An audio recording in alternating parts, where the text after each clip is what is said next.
Qui abito io, avete visto il mio cancello, questa è la strada comunale dove dà la mia abitazione invernale ed estiva e qui io sono abituato ad affrontare tutti i problemi che hanno i comuni cittadini agrigentini. Il comune qui non solo mantiene la mia strada in condizioni pessime, adesso vedremo le buche pericolosissime, non solo non ha mai realizzato l'illuminazione pubblica malgrado le tasse che noi paghiamo, ma ogni anno sono costretto personalmente, come avete visto, a tagliare le erbacce e le canne che trasformano questa via in qualcosa di molto simile alla savana. Se io ogni anno non facessi il lavoro che avete visto fare, non potrei più arrivare a casa perché la via sarebbe invasa totalmente dalle canne che ho dovuto tagliare.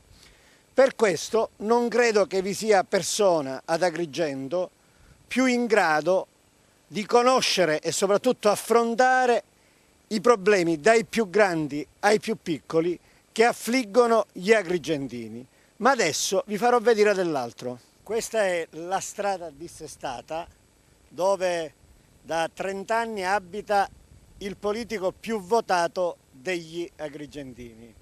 Un uomo, Peppe Arnone, che non ha mai utilizzato le cariche pubbliche per farsi i propri affari, neanche per far eliminare le scaffe e le erbacce dalla sua via. Io ogni giorno e ogni notte, d'estate e d'inverno, percorro questa via Guido Candelli, una via che mi fa comprendere quanta forza, determinazione ci vorrà per far tornare il comune di Agrigento un luogo normale. Guardate l'assenza di controllo totale nella effettuazione dei lavori. Questa è l'Enel, l'azienda del rigassificatore, un'azienda ricchissima. Guardate che trappole mortali che crea sulle nostre vie, dove possono morire i nostri ragazzi. Guardate l'altezza che abbiamo qui.